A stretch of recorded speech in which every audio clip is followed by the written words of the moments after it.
Live from Joe's mom's basement, it's the Stacking Benjamin Show.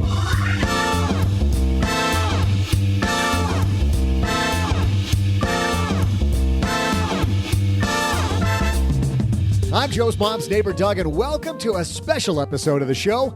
Last week, we welcomed an all-star panel to join us for a 2-hour YouTube live event. Couldn't make it? It's okay, because we've got you covered right here. Today, we'll be teaching you how to restack your Benjamins with special guests, Senior Vice President, Retirement Income in College for Fidelity Investments, Ken Hevert. And from TIAA, Director of Financial Planning, Shelly Eweka. And in our second hour, from T.Rowe Price, it's Josh Deitch, Head of Retirement Thought Leadership. And last but not least, the Director of Personal Finance for Morningstar and Senior Columnist for Morningstar.com, Christine Benz. But that's not all. We'll also get help with this discussion from the co-host of our Money with Friends show, Bobbi Rebell, and the host of the award-winning Earn and Invest podcast, Doc G. And now, two guys who better get this show started. It's Joe and O-G-G-G-G.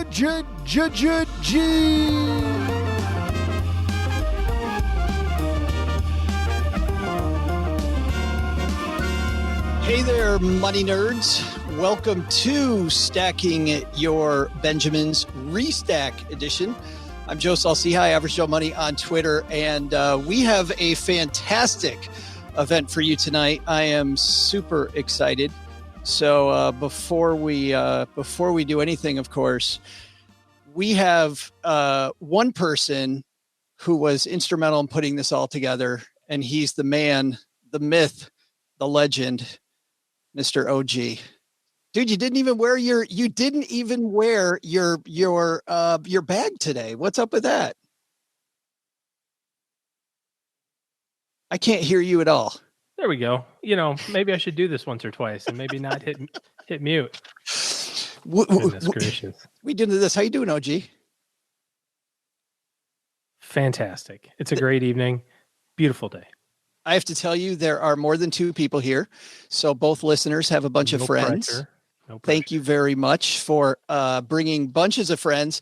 Hey, we've got a great show, and OG and I could sit here and mess around all day just chatting, but we have a lot of takeaways tonight. We've got a lot of people who are thinking one of a few things. Number one, what should I be paying attention to with my money? What should I maybe not be paying attention to? That's the first thing we're going to cover. Second thing is, if I'm struggling, where do I go for money? Where do I maybe not go for money? We're going to cover that next.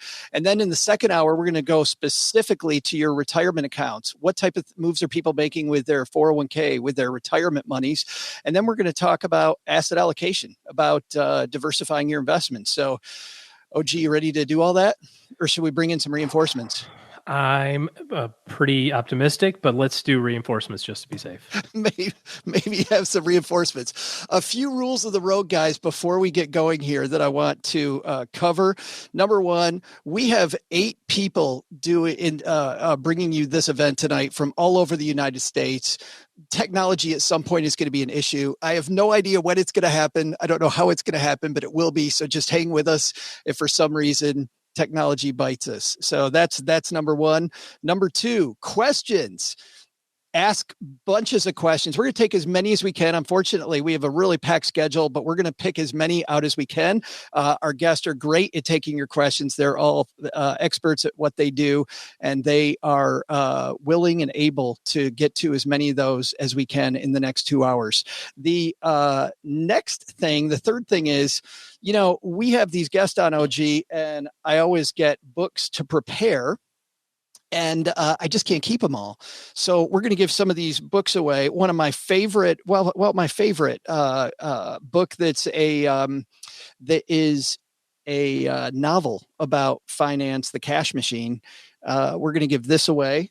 We're also going to give away a great guest was Romy Neustadt. Romy Neustadt says you can have it all, but not at the same damn time. And nice. This is a fantastic motivational book. OG tells his kids that all the time. No, I tell them they can have nothing. They can have nothing all the time. That's what I tell them. Nothing, and you'll like it. They might be watching. I don't know. They're pretty impressed that Dad's a YouTube star. And then this is a time too, OG, that we know that giving is really important.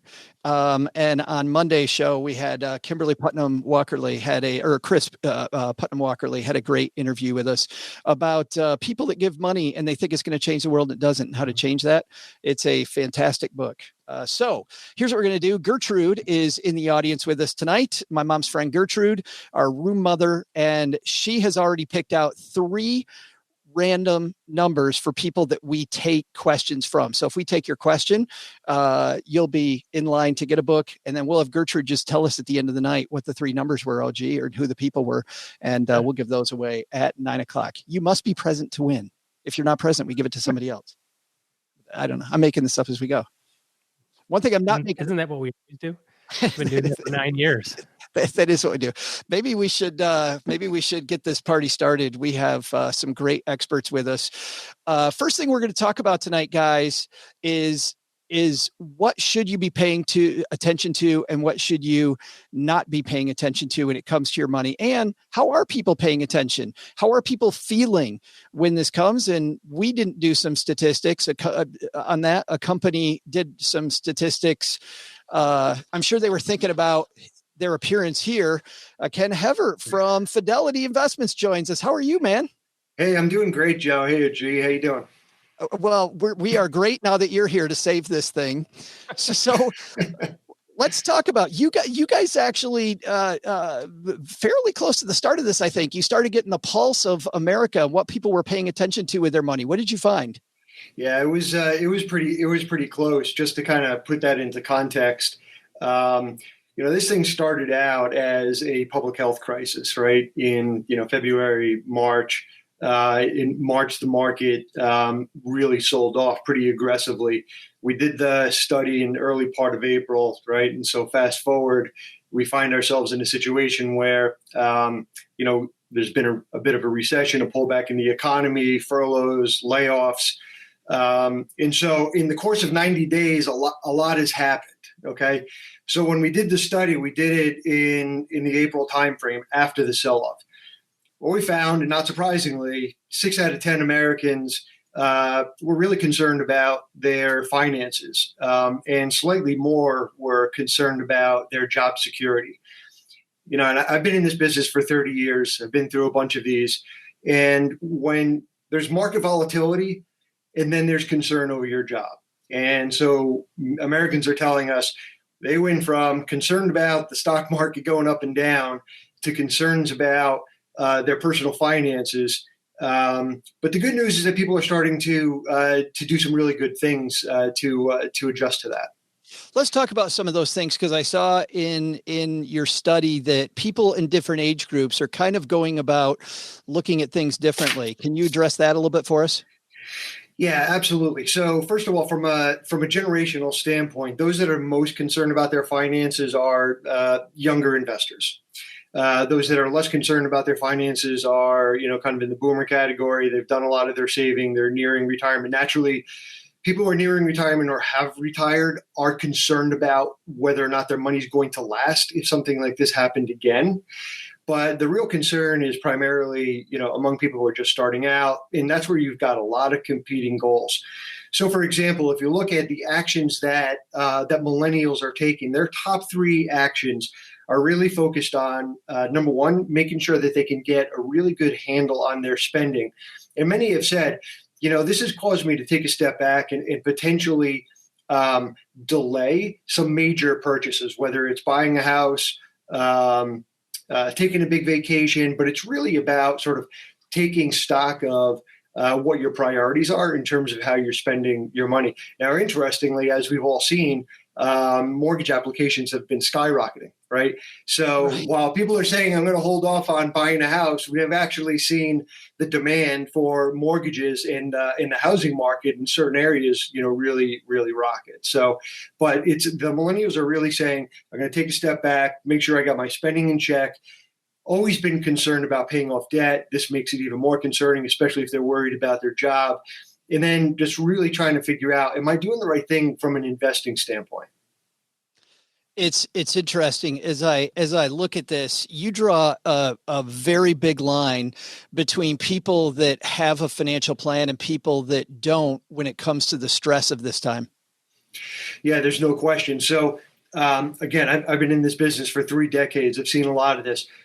If you go back to the 2008 crisis, I believe maybe 1 out of 4 people said that they had a financial plan. Now, 50% or more say they have a financial plan. So like that's huge in and of itself.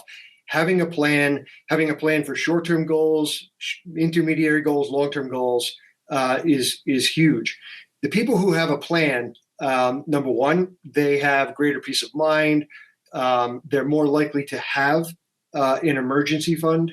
They're more likely to only make some tweaks to their portfolio, less likely to pull out of the market, more likely to feel comfortable putting new money into the market.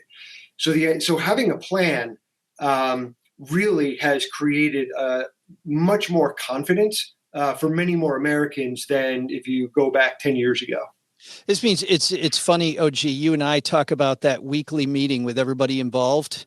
You know, if it's you and your spouse, you and your friend, right, whoever your planning partner is, it seems like based on what Ken's saying, those are more important than ever today. Well, I think when, like he said, when you're thinking about spending and when you're thinking about what's going on or what was going on anyway in April, you're looking at it from the perspective of everything counts. I mean, you're reevaluating every decision.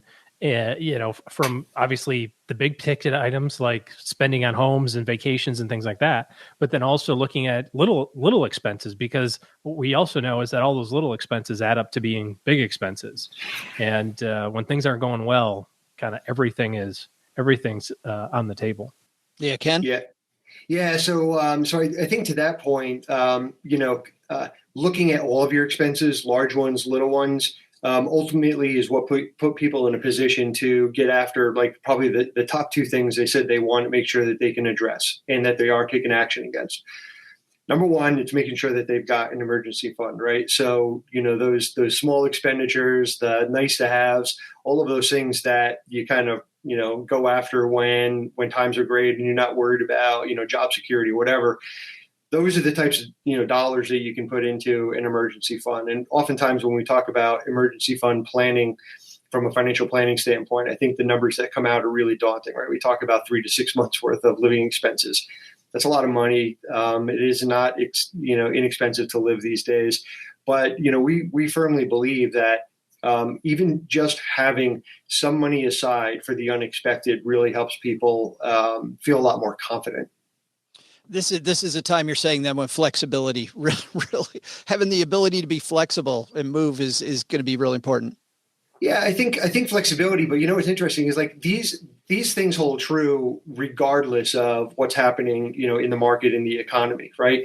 So if you take a step back and you just say, all right, we're not going through this, you should always make sure that you've got cash on hand for an emergency, right?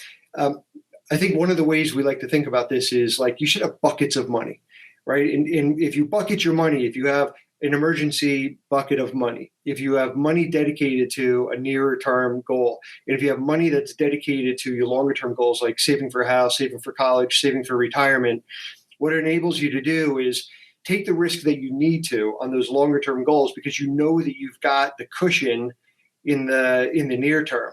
And then another bucket, and we've seen this quite a bit during the last couple of months, is there's an opportunistic bucket, right? So the market sold off from its high in February to its low in March, 35% or something like that. We've seen more people and actually younger investors buy than sell. The buy-sell ratio among our individual investors at Fidelity Investments almost reached a high of almost 1.7 for younger investors. So when you have those different buckets of money, you can take the risk with the right money, take advantage of opportunities, but also know that you've got a safety net in place.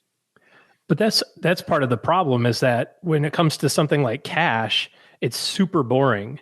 And the process of accumulating cash is super boring and it's not exciting and you don't see a lot of returns, but you have to build that the right way. Otherwise, you don't have the opportunity to take advantage of those other things. You don't have the confidence to be able to do it. You don't have the resources to be able to do it. And it's like, but all my friends are doing this cool thing over here. I want to do that cool stuff. You get to do the cool stuff when you've got the basics taken care of. And almost all of us, I think, have experienced in the last 3 or 4 months how important it is to have that little checkbox of 3 months of cash or 6 months of cash. Even if you were only slightly affected by it, it still helped get you through it by having something as unsexy as just a bucket of cash sitting there earning, 1 or 2%. Methodically. So 1 or 2%. 1 or 2% would be really good right now. I think 1.25%. I think we're talking like 1.1%. Well, I mean that's the other challenge though, right? Is that we find ourselves you're kind of getting the sort of the double whammy, right? Because interest rates have fallen to extremely low levels, right? The Fed is looking at a 0 to 0.25% Fed funds rate. So if you're trying to achieve your investing and savings goals by sitting in cash, it's not going to work. If you're trying to achieve your saving and investing goals by taking on a lot of risk and being too concentrated and too risky, you obviously take the risk of significant setbacks. So one of the things we found over the years, and we feel very strongly about this, is that it's the act of saving that matters the most. How you invest comes next, and in what type of account you invest in, is the next thing. Because if you stack those like you're stacking your Benjamins, right? It's like, number one, you have to be saving, and regardless of maybe it's boring, right? But if you don't save, you don't have the Benjamins in your emergency bucket. Same thing with investing for retirement. The first step is you've got to save, right? So for example, the tax filing deadline was moved out to July 15th. So just a reminder for people, like if you haven't filed yet, you got until the 15th. Thanks for the reminder. I appreciate it. Yeah, I've got another month.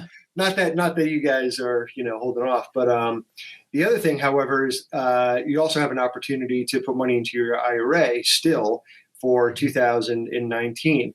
So saving, then investing, and the investing part really comes down to the right mix of stocks, bonds, and cash. So yeah, I mean, saving for a rainy day can be boring, but it allows you to invest for growth in your other buckets.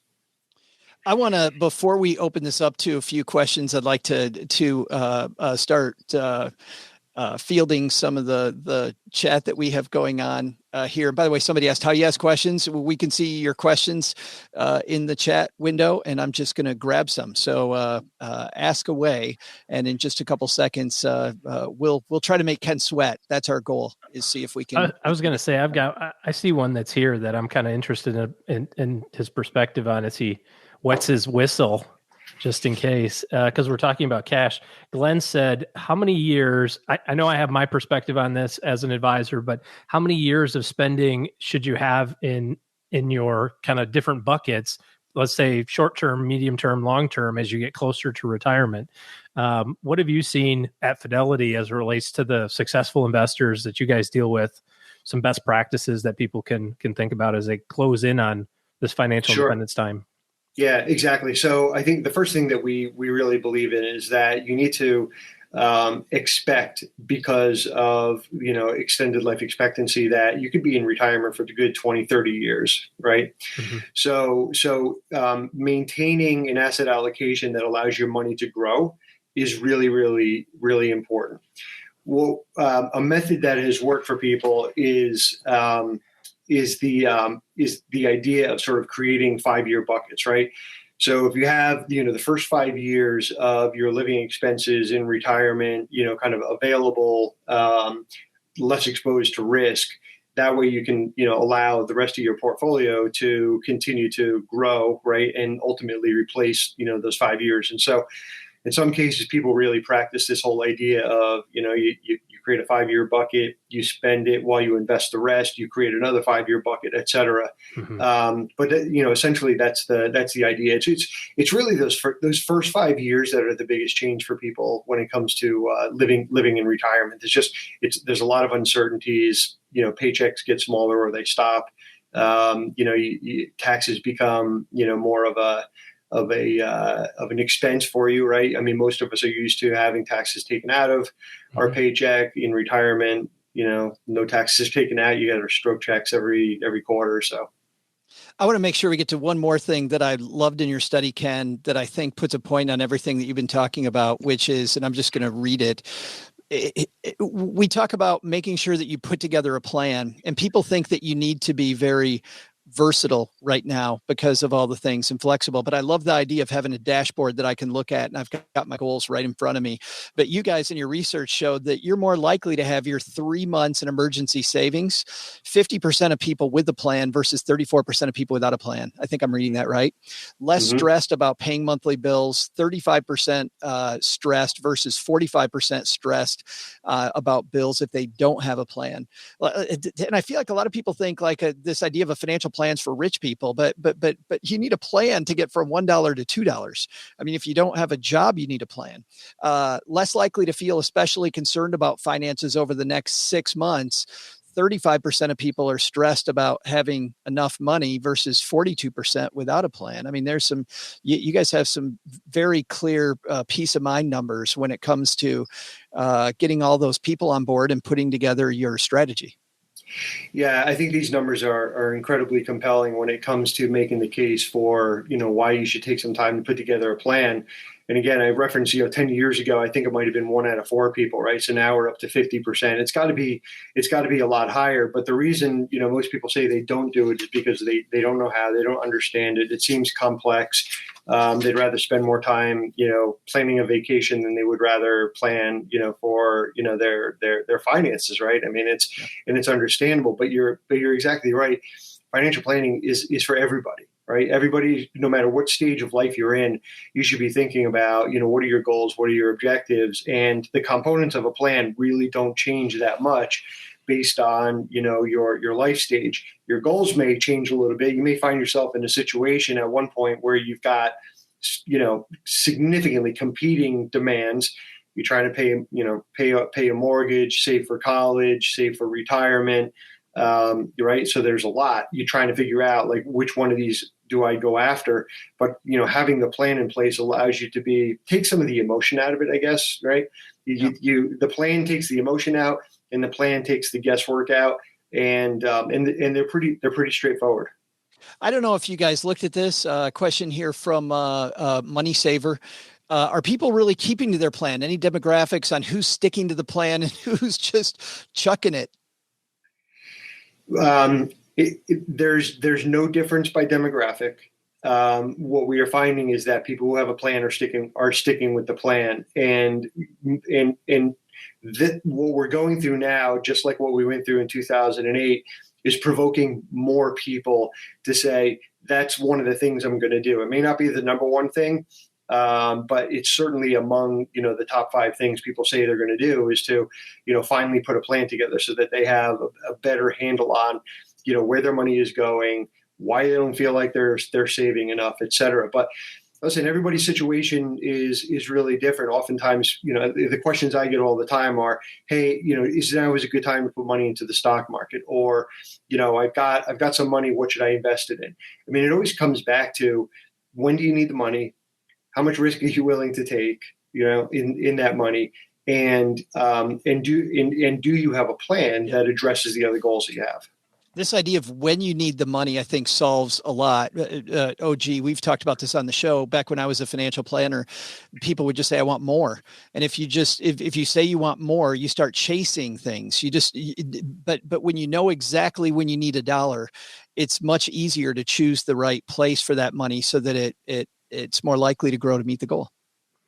And I think the other thing that I like about the commentary about having some kind of plan about this is that it gives you like this disinterested third party that you can blame everything on. Oh, I'd love to, but the plan says I can't. And it doesn't have to be something complicated. Our good friend Carl Richards, right, wrote the 1-page financial plan book. It can be on a notebook page, or you can go get a 200-page one. It doesn't have to be complicated. You just want to kind of spend your money in advance and tell it what to do, as opposed to you just letting it happen. Which I think is ultimately the message here, which is good. This is actually funny. So Mom's basement here is a walkout basement. And I just have to say that on the patio right here, I wish I could turn my computer. There's a deer staring in the window. I was just going to say that's what's going on. Cause you've definitely got hey, my deer friend is back. There's seriously a deer. I wish I could turn. Is that the deer in the headlights? Is that the deer in the headlights, Joe? That's right. Me getting distracted. I've got one that I see here. A question. If you want to pay attention to your deer for a second, Joe, Sanjay asked the question, and I think you guys can help with this on the Fidelity front. Any stats on how 401k contributions or new enrollments were impacted over the last 3 or 4 months with all of this nonsense? That is a terrific question. We've actually seen 401k contributions increase significantly year over year. Excellent. And so, I think that the message is getting out loud and clear that if you have access to an employer-based savings plan, and especially if the employer is offering some type of match. Now, I know that in times like this, some employers are making the decision, right, in order to continue to, operate, to pull back on matches. But, people really see the value in, number one, automatic investing. Number two, if you get a match, it's great. But also the ability to grow that money on a tax-deferred compounded basis, and the ability to, over that time horizon, take a little more risk, with your portfolio, not concentrated, but in a more diversified way. But yeah, we've seen the contributions increase meaningfully year over year. Wow, good news. Ken, thanks a ton. We're going to bring Ken back here in just a few minutes to answer questions, but we want to move on to another big issue that people have, which is there are a lot of people, OG, when you look at employment right now, really, there's a lot of people hurting and wondering where they go for money. And so we want to make sure that we address that. And we have the woman here to do that for us from TIAA, Director of Personal Finance. It's our friend, Shelly Eweka. How are you? I'm wonderful. How are you this evening? I'm so glad that you could join us, because you've seen just how many people, the statistics as much as we have, Shelly. This is a bad time for a lot of people. This is a really challenging time for a lot of people. They're seeing their incomes go down. Some people are being laid off. You have a lot of people that are seeing furloughs or just general reduction in their income because, like you said earlier, their employers need to be able to continue to run their businesses. Let's start off specifically because there's a lot of government programs out there. People are confused by what's going on with the CARES Act. Kind of walk us through some of the programs that are available for people if they need some help right now. Well, I know that many of your listeners probably have heard already about the stimulus payments and also the expanded unemployment benefits. So I kind of really wanted to talk this evening about another temporary provision that the government has given us with the CARE Acts, where you can actually get some money from your retirement accounts. And these provisions, they are very intriguing. And so some people may feel like this is the definite thing that they want to do right away. One temporary provision is that you can take up to $100,000 from your employer-sponsored retirement plan as a withdrawal. And the other provision is that you may be able to also take out up to $100,000 of a loan from your retirement-sponsored plan. And the withdrawal provision that I spoke about earlier, you can also take that from your IRA as well. Now, you said that we could take those from our 401k or an IRA. Could we take them from somebody else's 401k? Well, because I prefer that. That would be way better. Well, if you have if you have a spouse and your spouse wants to do that, There you then go. Yeah. that's between the two of you. That's a slippery slope, Shelly. But I I can asked. seriously She already said no. Oh, good for her. Right. I can seriously see how some people would want to do that, though, and I'd imagine there's significant downsides if you take that money. Well, I can see that too. However, just because you can do it doesn't mean that you should. There's a lot of things you need to think about. First of all, taking money from your retirement plan, whether it's through a distribution or from a loan, if you don't repay that, then that's money that has come out of your retirement plan. And that money is no longer working towards you meeting your retirement goal. And the closer you are to retirement, the less number of years you have to make up the time for replenishing that balance that you've taken out of your account. So I know that it's very tempting, but so what I would recommend is that you consider other options. Yeah. Now, with the withdrawal option from the 401k, you do have up to 3 years to put that money back in. And so that may be very tempting for others, but I would really, really encourage people to explore other options first and make sure that you discuss your personal situation with your financial consultant and your tax and legal advisor before you actually make that decision. Do you not like that idea because of the fact that you're giving up compounding and you're really kind of mortgaging the future for today? Is that the main reason you don't like it? Well, you can put it that way, that the money's not working for you. You don't have it invested appropriately based on your risk tolerance and your time horizon. So it's currently not working for you. But the other thing is that there's other provisions that people may not have even considered or looked into before they start taking the money out of their account. And so that's why I'm saying, please look for other options. So you could look at, if you're unemployed, make sure that you apply for unemployment benefits. Look at the other cash flow that might be available within your household. So like if your spouse is still working, see are there ways for y'all to cut expenses so that your spouse is income can cover those costs, and look for alternative sources of income.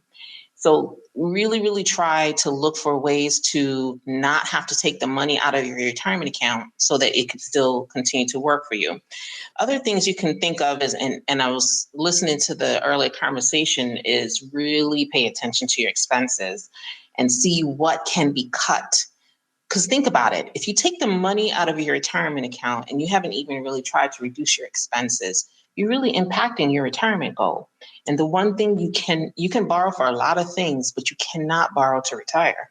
Yeah, no, that's, I keep trying to tell my kids that I can't borrow to retire, or I'm just living at your house, kids. Right. Hopefully they'll let you live at their house.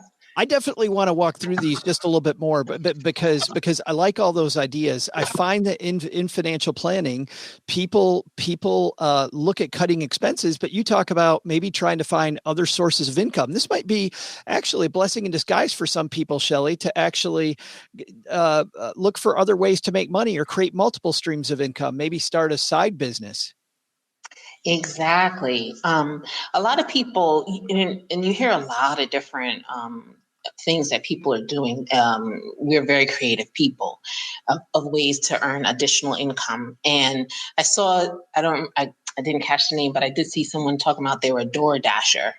Oh yeah. So that's, people are finding different ways to use the resources that they have or their skill set to earn additional money. Some people's hobbies can become money makers.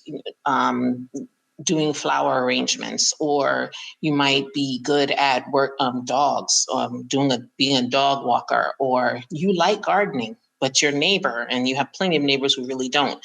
There's a lot of different skill sets that you might have that you can turn into making additional cash that would save you from having to go into your retirement account to cover some expenses. Rosie here has the best last name ever. Her name's Rosie Stacking Benjamins. Imagine that. And she found it's our long lost cousin, Rosie. My husband started a side gig during this time of buying broken mowers and other equipment, fixing and reselling, generate new revenue streams. I mean, that's Super. That is a perfect example. Perfect example. Okay, let's talk about people though, Shelly, that are out of work and maybe have some debt, right? What's their recourse?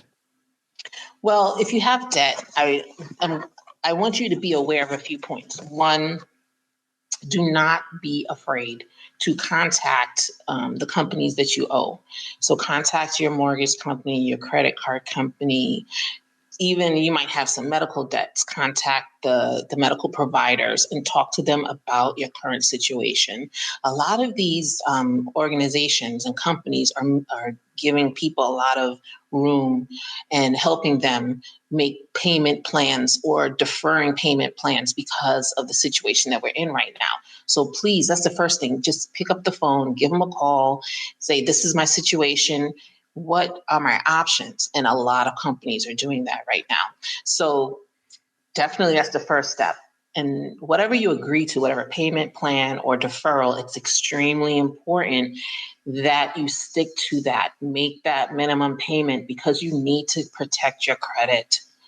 It's extremely important. I know it might be tempting now, and especially there's a lot of stress with which bill should I pay? And you might say, well, the debt, I could always, get backed up on that. But I really encourage you to work on making that minimum payment, because when you are back in the job, looking for a new job, some companies, they run credit reports and when they're making hiring decisions. So you want to protect your credit. At what point then? Well, I guess then what you're saying then is last step is would be if I run out of all options, that's when I finally go to the retirement money. If you have done everything you can, I mean, like everything, there's nothing else to do, and you have really reduced your expenses as much as possible, then at that point, I'd say you've done all you can. Go ahead and you can. That's what the provisions from the CARES Act is for you to be able to get to those assets with benefits with the withdrawal. You don't have that 10% with early withdrawal penalty anymore, and you have 3 years to pay the tax, and also to be able to put it back in if your situation changes. Not if, but when your situation changes, right. You'll be able to put that money back in within the 3-year period. For the loan provision, which is my preference, if you want to choose between one or the other, even though you could do both. But the loan provision, you have to pay it back, right? And so that's why I prefer that, because it comes as a loan, you have payments, it goes back into your account. And the risk of taking the withdrawal is that you don't pay it back. And we already spoke about that, how that can impact your retirement goal. So there's some things to think about with the loan that I wanted to bring up. One, the rate on the loan. And this is if your employer's plan allows for the loan. The rate on the loan is probably lower than credit card rates, than personal loan rates. So it is something to consider. But there also may be fees associated with the loan, so be aware of those. And then you also, I want you to understand that the IRS does not extend any after-tax contribution status to the money you use to repay the loan. So when you finally take that money out in retirement, you will be taxed on that money again. And then one of the biggest points to take away from this is that if you do not repay the loan, if you default on that loan, then you will may be subject to the tax and penalty at that point. So I do prefer that loan because it kind of helps you get that money back into your account, but you also have withdrawal options and are both depending on your own personal situation. Yeah, I like the fact that it makes you feel, from a behavioral standpoint, Shelly, I like the fact that with the loan that you realize that you mortgage your future to some degree and you're going to try to heal it. Right. I mean, I do feel like there are people that saw that you can take this money and they think, oh, time for the new Xbox. And definitely not what this is for. Right. That is not what it's for. You really do need to think about your future and when you're going to want that financial independence, which is what I like to call retirement. And having the ability to cover your expenses when you're no longer working is extremely important. So I really implore you to, if you do have to take that money out when your situation changes, to put it back in within the 3 years. I mean, really, yeah, you go ahead, OG. Sorry, I was going to say, you think about this almost like it's an investment. You're investing in either new job skills or you've gone through everything in the house. You've cut all the expenses. You're really at the point where you're trying to literally put food on the table. The government has allowed different programs available that that should allow you to feel that you're not doing anything wrong. If you've truly exhausted all opportunities, you're doing what you can. But this is no different than taking a loan out to go to school. You have to remember that this money has to get put back, and it better get put back pretty quickly.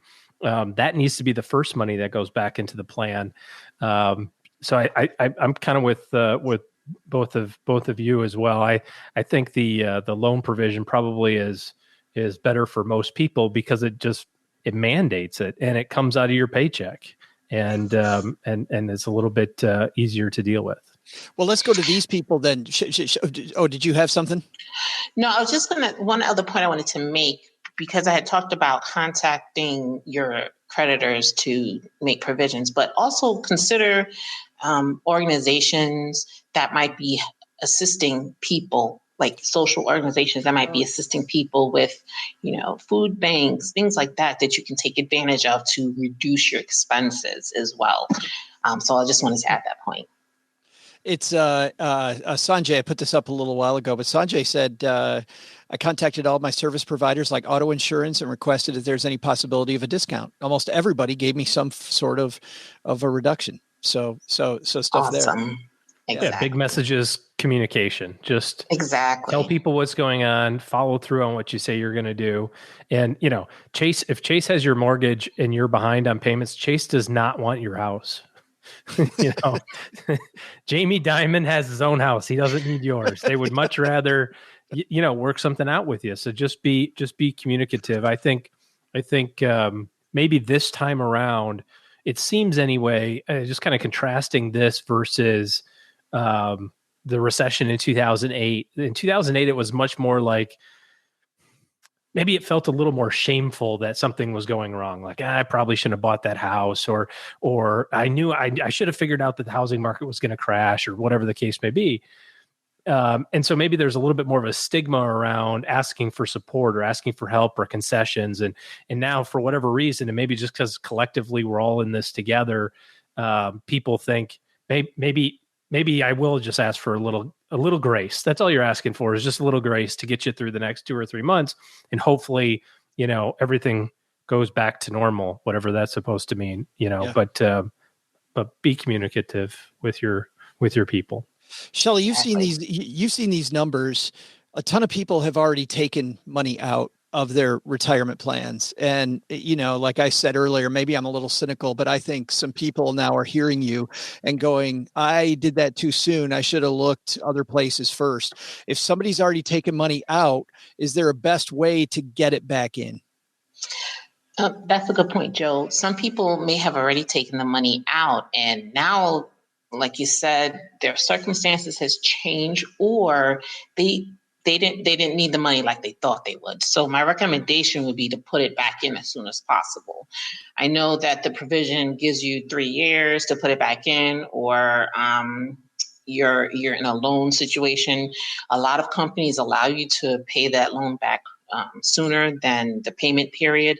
So put it back in as soon as possible, because we talked about it earlier. We want that money working for you. You want that money in your investment, in its investment, so that it could be growing to help you meet that retirement goal.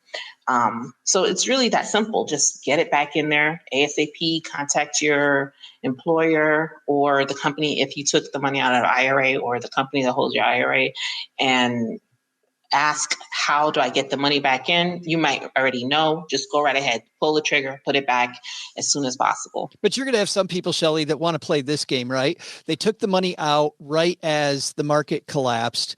They took it out at the bad moment because they thought, heck, the whole market's going to hell, so I might as well take it and use it for stuff today. Now, as you know, the market's marched back a ton. What do you say to those people that go, maybe I'll wait for it to go back down? Well, please don't do that. Well, and the reason is no. She's being nice. The answer is no. And the reason is that's really called market timing, and you don't want to market time, because when you do market time, you have to be right twice. You have to be right when you take it in, when you put it in, and when you take it out. And it's really not market timing. It's really time in the market. So you want to make sure that you put it in and let that money grow for you. Remember, retirement is basically long-term goal for most people. And even when you're at retirement, a lot of your retirement assets still need to be in some long-term investments. So just go ahead, put it back in, and let your investments do the work for you. You're not just putting it in, like y'all talked about earlier. You want to have a diversified portfolio. So you're putting it in that diversified portfolio that you've set up based on your risk tolerance and that time horizon. So don't wait. Don't try to time the market. Just go ahead, get it back in, working to help you be able to meet your retirement goal. You know how OG said that Chase doesn't want your house. I like what George says here, though. He said, but they will chase you, though, for the payment. Hold on. Can you hear this? Nope. Hold on. Can you hear that? Here it is. Yeah. Yep. You're welcome. Joe's got a new toy, everybody. I got this new toy. What else? Hey. What else does it do? Go. We should have done that when you were talking about taking money out, Shelly. Don't take the money out. Please don't do it. That's the one thing. If you have to, we talked about that. You're at this is your last option. But as soon as that situation changes, put it back in. We've got a few minutes. I want to answer a few more of these. I want to go back to one that I think Deanna's here with us. I saw her. She said, to take money out, don't you have to be directly impacted by COVID-19 to do the withdrawal without penalty? It seems to me, Shelly, that, it'd be fairly easy to say I was impacted by COVID-19. Well, part of the impact is that you or your spouse actually have the virus, but it also could be that you were laid off, you were furloughed, your income was reduced. So that is also considered to be impacted because of the virus. So it's not just that you got the virus. It could have been that you had some kind of financial impact primarily from job loss or job reduction that meets the eligibility requirements as well. Gotcha. I'm looking, I had another one that was way back here when we were talking to Ken that I thought was perfect for you, Shelly. But there's 45 minutes of comments on the YouTube chat, so it's hard to find. Alana had one that said, would it be more advantageous to pay down a mortgage refinance to get rid of PMI or continue funding a brokerage account during this time? So if we're not sure where our next money's coming from, Shelly, which one of those options do you like better, paying down debt or keeping money in a cash spot? Well, I wouldn't call brokerage necessarily cash spot unless it's in a cash investment within the brokerage account. So if that money is your emergency money, it's your cash reserve, then go ahead and keep it there. But if it's money that you're investing for an additional goal, what is that goal? And is that goal a higher priority than paying off your mortgage? And so let's say that goal is to, help pay for your daughter's wedding. Is that a higher priority than, paying down your mortgage quicker? Because the PMI, that money is not really going towards you or going towards paying down your debt. That's insurance that you're paying for the lender. So if that goal is not more important than paying off your mortgage, then it probably does make sense to go ahead and refinance to get rid of that PMI. George talked about another way to make income, and I'm wondering between Shelly, both you and OG, what about boosting your income with higher dividend-paying stocks? So talking about people that might have a portfolio like AT&T, Verizon, different companies like that. OG? Well, I was going to say, go ahead. Shelly's like, I don't want this one. You guys are all You handle it. both waiting for the other Rock, paper, scissors for it. Well, go ahead, OG, if you want, but I'll add to it if you want. Well, sure. Here's my perspective on it. I think that ultimately people look at dividends and forget that that's just a repayment of profits of the organization. And if you're a shareholder of a company, you could, or a controlling person of a company, and you make profits in your organization, you've got to decide what to do with those profits. And sometimes companies will put that money back into the organization in order to convert it to future earnings down the line. And sometimes they'll issue that profit as a dividend. And what we see sometimes, I can't say all the time, but a lot of times, is that companies that have traditionally a higher dividend will maybe have a lower growth rate because they're not reinvesting as much of their profits back into growing the organization. Whereas a company that has maybe a lower dividend may have a higher capital appreciation. So I personally think that if you add up all the return of the S&P and say dividends plus capital gains, it doesn't matter where you take the money from. If you take it from your capital gains, fine. If you have stocks that pay high dividends, fine. It's all the same return. That's kind of my perspective on the matter. Go ahead. Sorry, Joe. No, after you. No, I was going to say that it's a very individualized personal question. And I really like the way OG handled that question. I feel like people really need to look at their individual circumstance and determine, the retirement income planning options are vast and many, and that is not what we would call one of those guaranteed income options that you really should make sure that you have enough to cover your non-discretionary expenses from. And so before I even get to an answer of should I get more dividend paying stocks to get more income, I would want to know what are your other income sources and income options before we even get there. Yeah. We just brought Ken back. Ken, welcome back to the show. Ken, you. By the way, people have been talking, and I was talking about this yesterday with you, Shelly, about how awesome the artwork is behind you. But what people don't know is that Ken also has a guitar behind him, and he's promised that right after 9:00 he's going to do a guitar solo for us. So no a guitar solo, anything you guys want to hear, right? Maybe we can start the chat with the guests and what they want to hear. If this goes bad, truth be told, I'm a drummer who's learning how to play guitar while I'm working from home. So all I do is I turn I'm literally sitting on a drum stool right now because I find it to be the most comfortable in my work from home office. So all I got to do is turn around, pick up my guitar, and I'm working on that. You can tell. But yeah.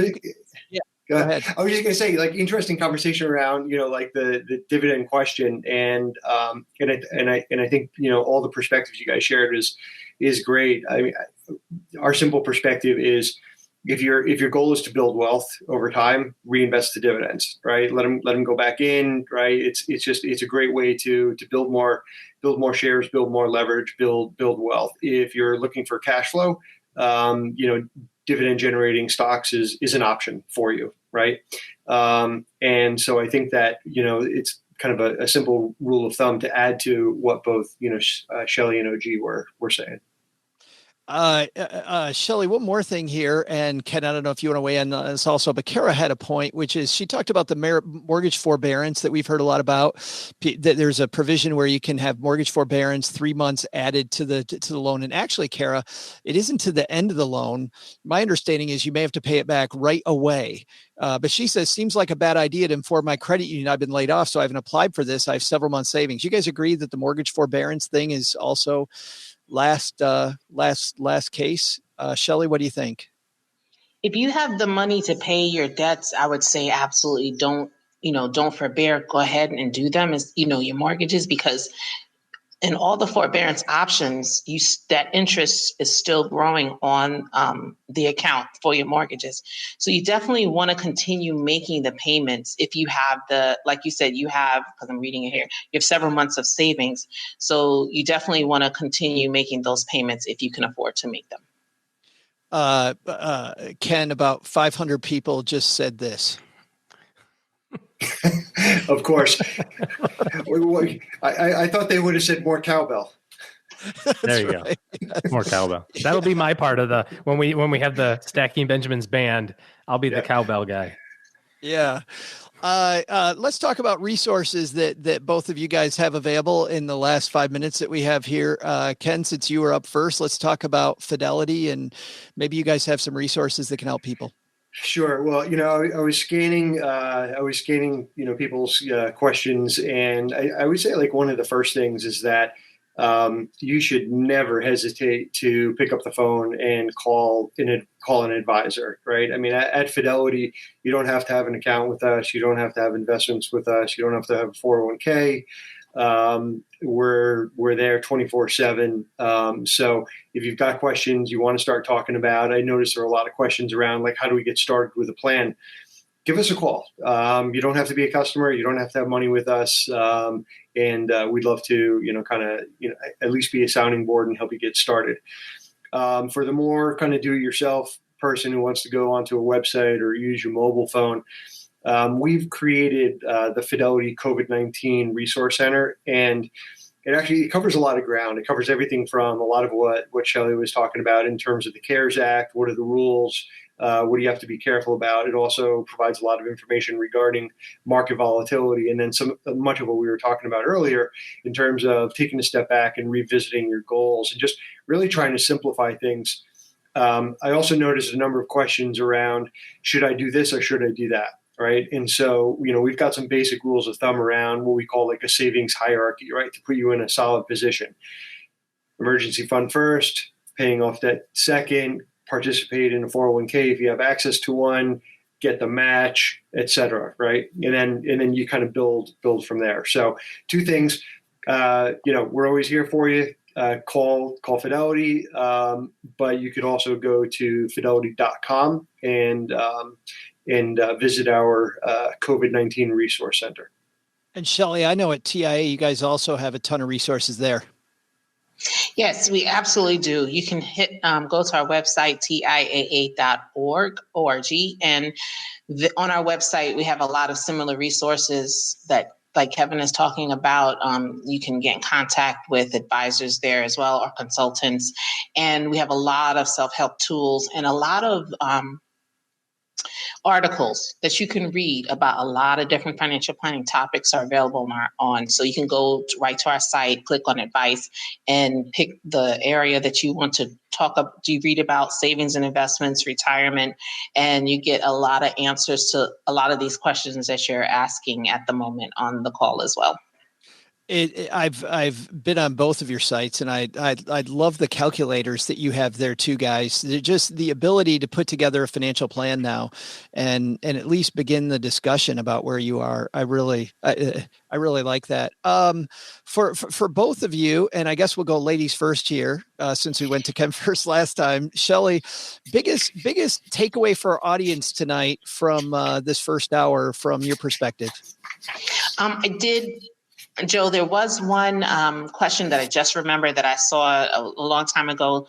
Someone was asking, how do I get a plan started? And that was a really good question. So if you go to TIAA.org, you can go in and you can set up to have a call with a financial consultant, and they can help you get a plan started. So that's one way to do it. Is really just like Kevin had talked about, really getting on the phone or getting on the website if you really are a self-help type of person, and be able to go there, and that'll give you information exactly how to get your plan started. One takeaway that I wanted to point out, and so I know we're running out of time, is make sure don't hesitate in asking for help with all the resources that are available out there today, because of because everybody is being affected by what we're going through. People working from home, those who are fortunate to still have jobs, and a lot of resources are available. So please do not hesitate to ask for help. Awesome. And Ken, biggest takeaway for our audience from your perspective this hour? Well, I would just like to underscore a couple of things that Shelly said, which is, number one, trying to time the market is not a way to success. I did some really, really quick math from the peak of the market on February 19th. That just looking at the S&P to the bottom on March 23rd, the market came down 34%. Since the bottom to the close today, it's back up 39%. It's trying to. The key is returns come in chunks, right? And if your goal is to, and I know you're kind of thinking like, how does that math work? It does. The key is if you want to build a nest egg, you've got to stay true to that goal. You've got to continue to save. And so, as Shelly pointed out, timing the market is something you really want to try to avoid. Well, Shelly and Ken, thanks a ton for making the first hour awesome. Shelly, you're looking at me like, I got one more. I'm sorry. I do have one last thing I wanted to say. The lady who had talked about her mortgage, she did put in there that her mortgage company wanted to put the payments to the end of the loan. That was her offer. And she said she didn't know. She wanted to let them know that she was unemployed. She had plenty of savings. So I do want to alter my answer just a touch.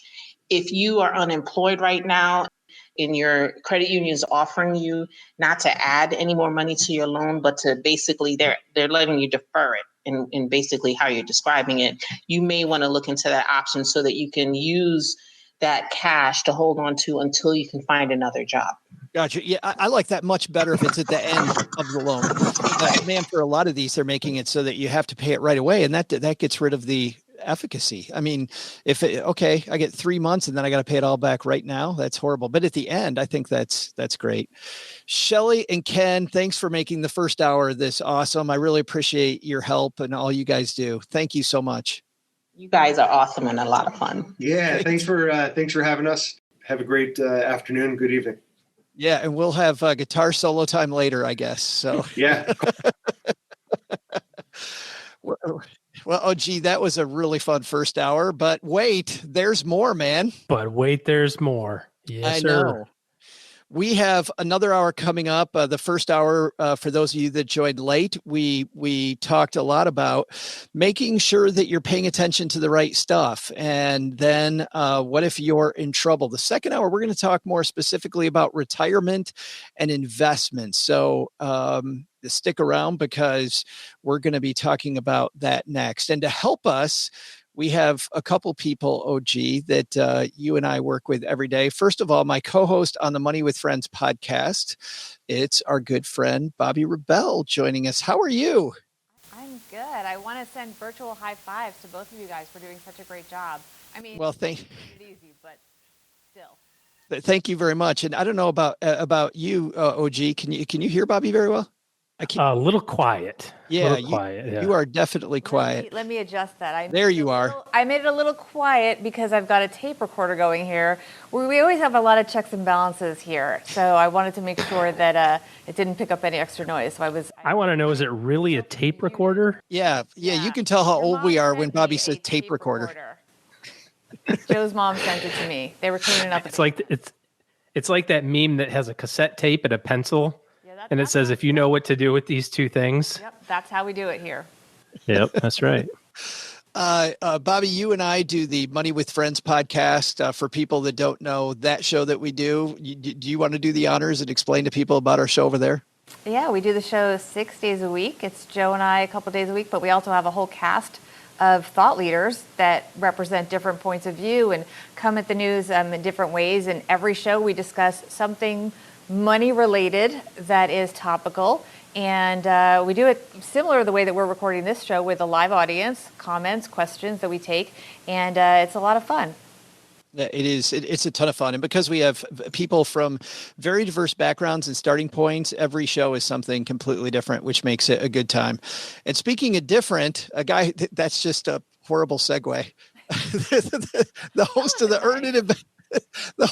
Earn and Invest podcast, Doc G, is here. How are you, man? Hey, I'm doing great. I know I'm bullying you all over right now by wearing a collared shirt. Joe makes fun of my T-shirts all the time. I was so surprised when I saw you in a collared shirt. I thought the world was ending. Yeah, that's why I'm bathed in light, as you can see here, too, to give that collared shirt the aura that it requires. I tried to wear a tuxedo, but Joe wouldn't let me. All you need now is a halo. That's all you need now. You just can't see it. It's up here somewhere. So it's funny, both of your shows, guys, are kind of offshoots of pieces of the Stacking Benjamin show. While Money with Friends kind of takes our headlines, and that's what we do all the time on Money with Friends. Earn and Invest, for people that like our Friday roundtable, your show is half the time, once a week, Doc, is roundtables. Yeah, we like the deep dive, which means diverse conversations with multiple panelists. And so we really like to take one idea and look at it from a bunch of different sides. So it ends up being a really fun conversation and hopefully introduces topics in a different way than people are expecting. Awesome. Well, OG and I are going to hand over the reins to you for hour number 2. We'll be back at the end, all 4 of us together, to talk about our wrap up. But guys, have fun with our guest in the second hour. Bobbi, I love how we're getting rid of the old fogies so that you and I can now talk about retirement. I feel like they've handed us the candy store, and now what will really happen? I don't know. Yeah. Well, actually, no, we have amazing guests. We have Josh Deitch is coming on first, and I'll just sneak peek, we're going to have also Christine Benz is on, who's with Morningstar. So let's first get to Josh, though. Can we bring him on? Well, you know what's funny is, for some reason backstage, I don't see Josh anymore. Josh was here, okay, and now we don't see. Here he comes. He's coming back. We knew that technology was going to get us a little bit here. Here he is. All right. And here's Josh. Hey, Josh, welcome. Oh, we don't hear you, I don't think. We are seeing you, but we're not hearing you. And I think, were we set up? I don't know about this, Doc G. I was about to say, the first hour went way too smooth for us all of a sudden to have technical difficulties. I know Joe just wants to make sure he looks good. Exactly. Let's see if we can get Josh's microphone going. Okay. No, we're still not hearing you. And as he's getting settled, it's an interesting idea of talking about retirement right now while we're really concentrated on getting through the beginnings of what we think could be a more long-term recession. Retirement isn't always the first thing on our mind, but maybe it should be. I think that it should always be in our minds. And I think it was interesting earlier that Ken was talking about the fact that the millennials were the ones that seem to be the most concerned about the long-term investment outlook versus the people that were closer to retirement. I'm actually really impressed because I have to tell you, when I was first getting into the workplace, yes. We hear you now. It was not the first thing on my mind. Exactly. Yeah. I mean, I am happy that I put anything in my retirement savings account at my first job at CNBC back then, and I didn't really understand what it was about. We have Josh Deitch. Now, are we saying your last name correctly, Josh? I've been called worse. Okay. But it's Deitch, and I wouldn't have said anything, but I saw one of my parents' names scroll on the public listing. Oh my goodness. Well, welcome, and how wonderful to have them with us. So let's do a few humble brags for you. You're a vice president at T.Rowe Price. You're the group manager for the retirement thought leadership with global brand marketing. And you lead a team of researchers and writers who create retirement thought leadership, workplace retirement, intermediate, institutional businesses, and so on. What we're excited to talk to you about is the data that you have and all the analytics that you have that are going to tell us what is actually happening. Because in the first hour, we were talking with Shelly and with Ken about their advice, how to deal with what's going on and what people should be doing. Now we're going to find out what people actually are doing, because you've done a lot of research on this. We kind of headlined this segment, my friends, retirement savings behavior, the good, the bad, and the ugly. So tell us what you have found, our friend Josh. So it's kind of interesting. We heard in the first hour, a lot of people are facing challenges. It is, we're someplace where many of us have never been before. I mean, I've been through 3 or 4 significant market downturns in my career. And this is the first time I'm worried, about the value of my human capital, AKA my job, and my health. That's different.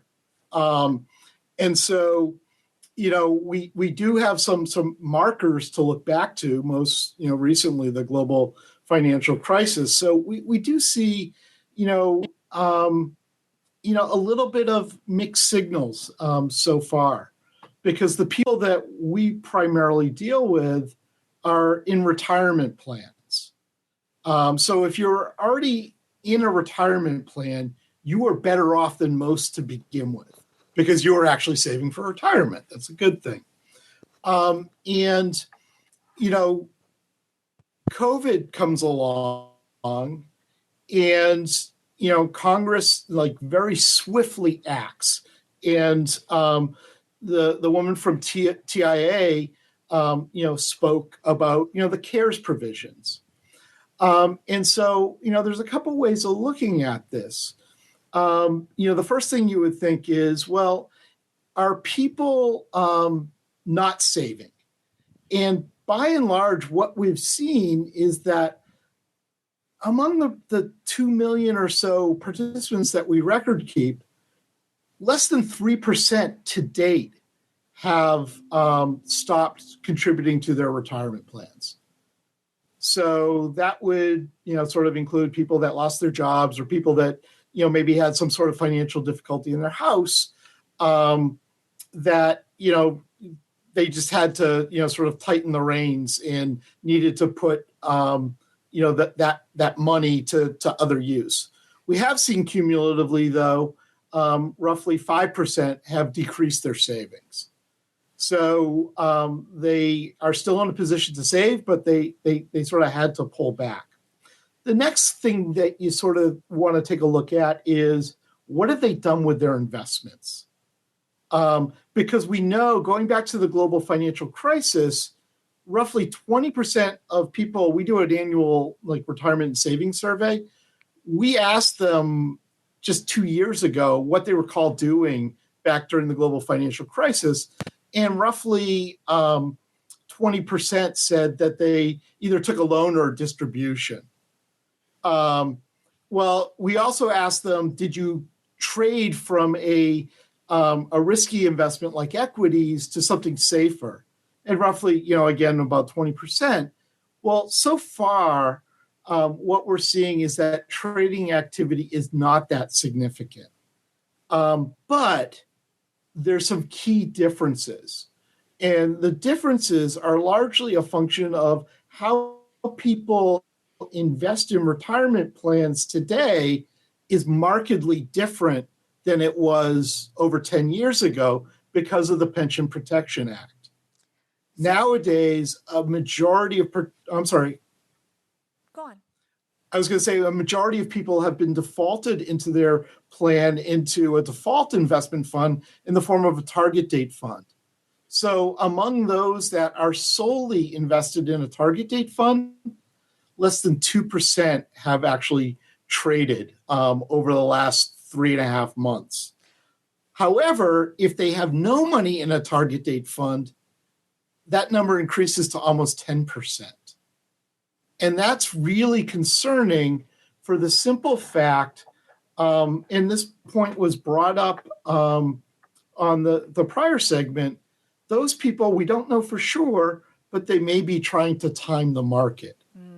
And one of the things, that we saw back in the global financial crisis is that those that were most likely to go from, equities to something safer tended to have the largest account balances. So we can sort of posit that they got freaked out by the dollar value of their losses. Like if you've got, $1 million, arguably, if you've got $1 million and you're close to retirement And as the gentleman from Fidelity pointed out, the market overall went down. The S&P went down 34% at its lowest point year to date. Like, that's math. $340,000 is a lot of invested. Whoa, pull back the reins. But it's actually the absolute worst thing to do, because if you have time on your side, what difference does it make? I wanted to pick up on the idea of what you found with respect to the distributions, because that's another thing that Shelly was talking about, is people taking money out of their accounts. What did you find in terms of the characteristics and the profile of a person that was taking more money out versus less? Yeah, that if we just go with the headline is, basically 3% of our participants have taken a loan or distribution. But I think that sort of misses the bigger story, which is there are certain sectors of the economy that have been hurt really deeply. And you then look at those sectors versus other sectors, and you see that, there's concentration. And then you look at the behavior of those that are actually having to take those distributions. And it's concerning, because they're people in their mid-40s, and they're going to take a loan, or more likely than not, they're actually taking either a hardship if their plan didn't adopt the CARES provisions, or they're taking a coronavirus-related distribution. And here they are, they're in their mid-40s. Chances are, best intentions, but that money's not coming back. And it's so difficult to catch up, even if you intend to. Because if you think about it this way, all savings is deferred consumption. So if you want to catch up, what are you going to give up to do that? And maybe you catch up on the savings, but you've lost the compounded earnings. Josh, I want to put an exclamation point on that. So you're finding that the extremes, the younger people and the millennials, as well as the baby boomers, are not taking distributions nearly as much as that kind of middle group in their 40s. Yeah, and it's pretty straightforward why. I use myself as a focus group of one, and I'm a little over, I'm a little past my mid-40s, but life is never going to be more expensive. You have a house, you have a family, you have a lot of obligations, you have a lifestyle, and it just hits you all at once. On a slightly different note, I saw this. I did some student research on student loan debt recently, and I saw Gen Xers like myself who had if they had residual student loan debt, maybe from grad school, they had debts that were following them and expenses that they were moving towards when they were thinking about putting their own kids through school. So life is never more expensive than when you're arguably 40 to the early 50s. We are recording this in front of a live audience here on YouTube, and I do want to take at least one or two questions from our audience before we have to bring in our next guest. We have Sanjay here. He says, apart from compensation, what is the biggest factor, age, gender, et cetera, that has an impact on people's decision to enroll or contribute in a 401k? I'll give you an answer that might be a little different than what you're expecting. If your employer auto enrolls, your employer is the biggest factor because they've made the decision for you. They said it's a good thing to participate in a plan. They said this is a good savings rate to use. And they said this is an appropriate default investment to invest in.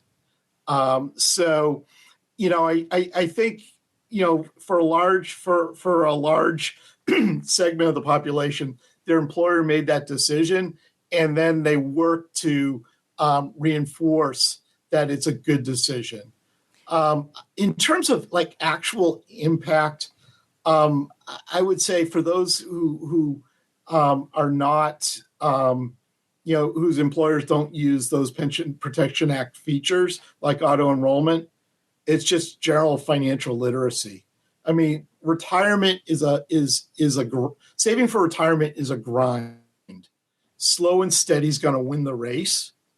And the sooner you start, like I didn't start till I was in my late 20s, and I didn't start saving in earnest till I was in my early 30s.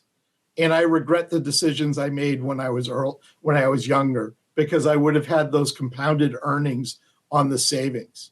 When I first bought my first house, I took a distribution. So those are all missed opportunities. You start early, you win. This idea of automatic enrollment, it's really interesting because it probably also explains some of your other data about variability and about taking distributions too. It seems like a lot of young people today had their money automatically enrolled and so are not really thinking about that as even money that they own, right? We get a lot of young people who say they move jobs and forget to even think about what to do with their 401k. Yeah, in some ways that's actually a good thing. It would be better if they were cognizant of it and were a little bit more active in managing that. But, to the extent that it stays invested over the long run, again, they win. Let's get in one last question from Thomas. Are there any other nudges that research has found are beneficial for people to save more? Yeah, absolutely. So similar to auto enrollment, escalation. Some employers actually set it so that when you're automatically enrolled, you actually increase your savings each year. And the recently passed, there was big legislation passed at the beginning of the year called the Secure Act. But because of coronavirus and CARES, we've all forgotten about it. But the Secure Act actually allowed employers to significantly increase the levels that they could automatically escalate your savings each year to coincide, either with the calendar or salary reviews or whatever sort of milestone you want to focus on. But even with employers that don't do that as a default, you can always choose to do, if your employer supports the feature, you can always choose to do that on your own. And you don't even have to think about it. And let's face it, if you increase your savings 1% every year, you're probably not even going to notice. Except when you retire and you have a really nice cash pile. A better point. Very well said. Thank you so much. We're going to ask you to stand by because we want you to rejoin us.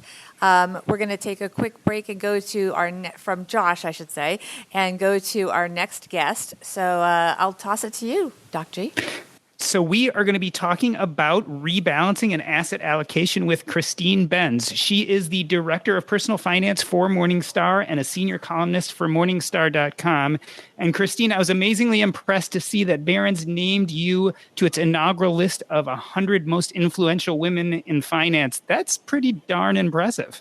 Well, thank you. I was amazed too, but it was really exciting. There were some amazing women who I respect so much on that list, and many more who weren't on that list who I think will be on future lists. So yeah, it was a great thrill for me and my family.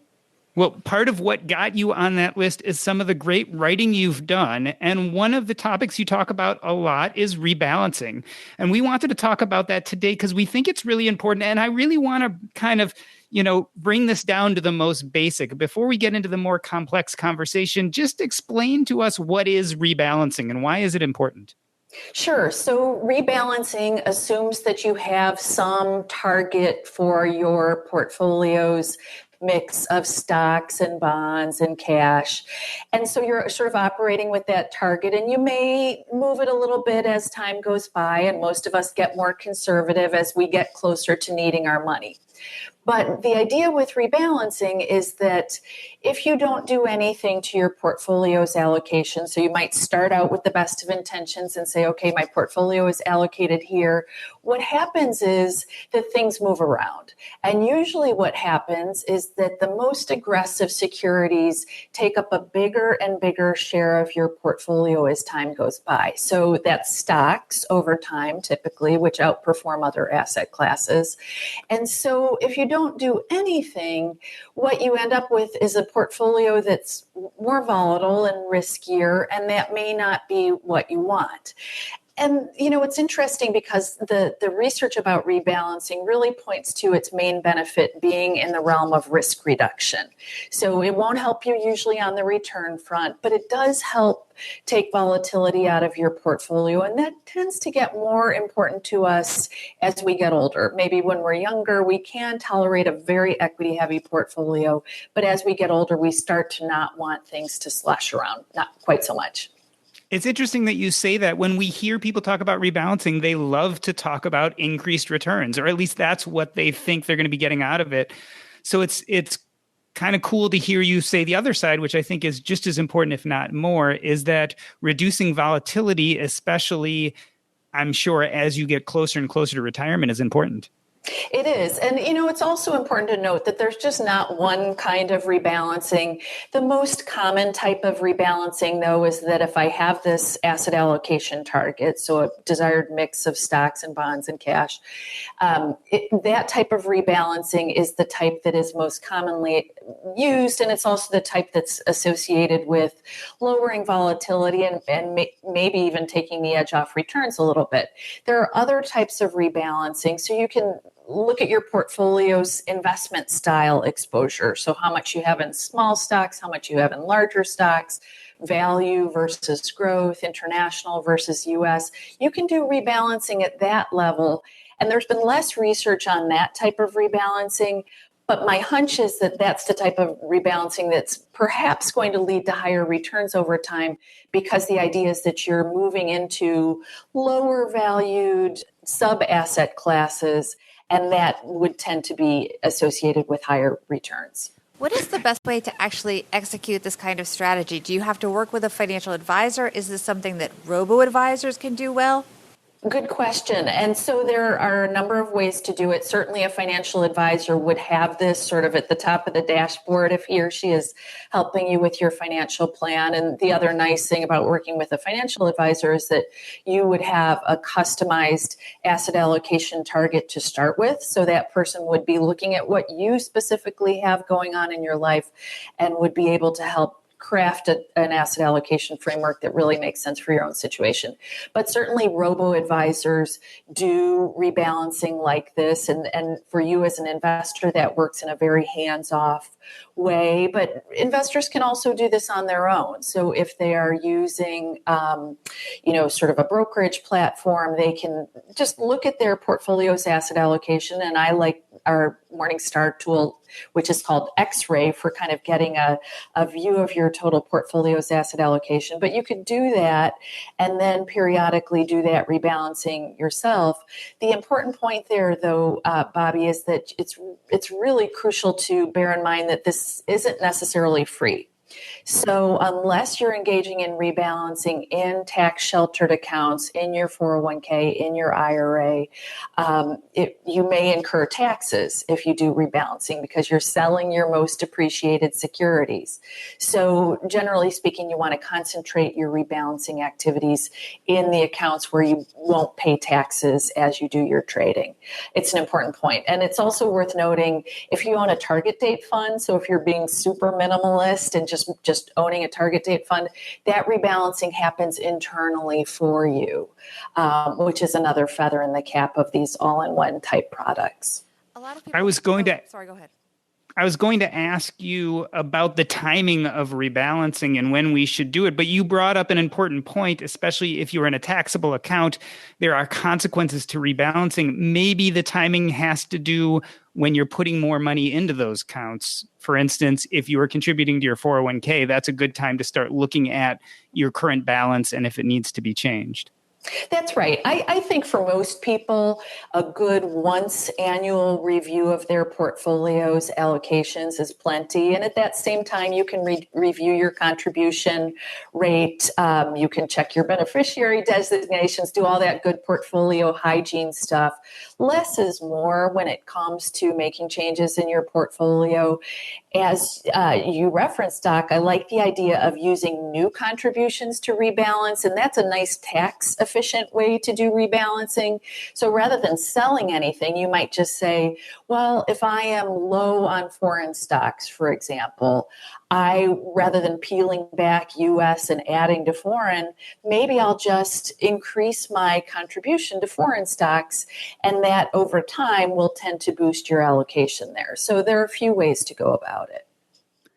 Chris was mentioning in our comments this idea of if you do the once a year annual, which you were talking about, should we reconsider rebalancing when crazy things happen, like right now, the pandemic or recession? And I think this is a good general question. Is it a good time to rebalance when you're going through unexpected events or during market downturns? Well, generally speaking, I would say not, because, that was an incredibly scary period, that sort of late February through late March period where, not only did you have so much volatility in the market, you just had so much uncertainty in the overall environment where, we were all concerned about our health. We were wiping off our groceries. We still are doing that. So generally speaking, I think it's best to avoid doing rebalancing amid those big market fluctuations. And the really interesting thing is that generally speaking, portfolios are very slow moving ships. So even when you have major dislocations like we had back in the spring, if you had a fairly balanced portfolio, it might have taken your allocation to equities from 60% down to 52 or something like that. But, it's definitely not something that you need to add to make changes and address right in the midst of the turmoil. I think you can safely wait until things have calmed down, see how the dust has settled, and decide what to do from there. Are there any common missteps or any myths out there that people often make that you can warn people not to do? I know some people think when they invest in an index fund that they're getting diversification when in fact an index fund may be very heavily weighted in one area. Well, that's a great one. And certainly we've seen this explosion of passive products. And, it's funny, I began my career at Morningstar as kind of a fund researcher, studying actively managed funds, and there are certainly some great ones, but increasingly I've gravitated to passive products. But it's interesting when you look at this explosion of niche products in the passive space, some of the thematic funds that have come online or the sector-specific funds that have come online are very concentrated in individual holdings. So even though you can safely buy a broad total market index fund and know that you're getting broad ranging exposure to all of the stocks in the U.S. economy, if you fine tune it more and you're buying more narrowly focused investments, that's not necessarily buying you diversification. So that's certainly one myth that's out there. Another one that's been top of mind for me recently has been this idea that foreign stocks will always underperform U.S. And we've seen, speaking of different asset classes perform differently, we've seen foreign stocks really underperform U.S. over the past decade. But these things really move in cycles. And so I think for younger investors who are interested in kind of optimizing their portfolios for future results, that's one thing I'd look at. They probably don't need to monkey around with holding too much in bonds, too much in cash, apart from what they need for liquid reserves. But I would really look at their allocation to foreign stocks relative to U.S. When you think about sort of the global market capitalization, foreign stocks are less than half of the total global market cap. Most of us don't have anywhere near that much of our total equity allocations in foreign stocks. So I'd take a look at that because foreign stocks won't underperform forever, I promise you. You mentioned the once a year rebalancing. Let's get a little more granular in how exactly you do it. And in fact, Rosie Stacking Benjamins asks, is there an easy way to rebalance without digging into all the details? I don't recall a rebalance button or option. How do we go about doing this? How granularly do we get? How much do we need to know to rebalance appropriately? So I think you do have to have a view of your total portfolio's current asset allocation. And here again, I would call attention to this free X-ray functionality on Morningstar.com that's part of our portfolio manager. It's a way to get a view of your portfolio's actual asset allocation. So what the tool does is that it drills into the holdings in your portfolio. Say you have an actively managed large cap growth fund, for example. Well, it drills into that and says, well, actually that large cap growth fund has a sizable share of mid caps. It's got 10% in foreign stocks. So it actually gives you a true picture of your portfolio's asset allocation. So start there, use our tool or use another tool to get your arms around your portfolio's total asset class exposure. And then make sure that you have that target allocation. I would say that's mission critical no matter what you're doing with your portfolio. Have some asset allocation framework that makes sense for you given what you have going on in your life, and then just compare the two. And so if you have been hands off for a while now, and certainly the great market environment that prevailed for the better part of the past decade made that really, really easy. But if you have just kind of been letting things ride for the past decade, and meanwhile you're 10 years older and you're getting closer to retirement, take a look at where you stand relative to that target. And here again, I would call out target date funds as being a really good, quick and dirty view of what are professional asset allocators recommending for people like me, people at my life stage. That's a good shortcut if you have no idea where to start with respect to asset allocation. And T-Daz asks in the comments, should you consider things outside your brokerage account when looking at your asset allocation and rebalancing? Good question. And I think it really depends on what you're trying to do and what you have the funds earmarked for. But a lot of us have little pools of money here and there, all of which is geared toward our retirements. So my thought would be to bundle them all together when you're trying to get a read on your total portfolio's asset allocation. So round it all up. Round up your spouse's accounts, assuming that you and your partner are saving for retirement together. And my hope is you are. Round it all up and take a look at that total portfolio's asset allocation. You'll also potentially be comforted by the size of that aggregate balance versus looking at all these little onesie accounts. Round it all up and look at it all together if you possibly can. And this all makes me think that it can become quite complicated. You've mentioned some tools, but it does also beg the question, is this something the dabbler can do? Is this something that the self-investor who spends an hour or two a month looking at their investments, are they capable of doing such a thing? Or is this something really you should work with a financial advisor? Well, I guess it depends on how engaged you are. I think life stage is absolutely crucial in this discussion. So for young accumulators, less is more in terms of monkeying around with your portfolio.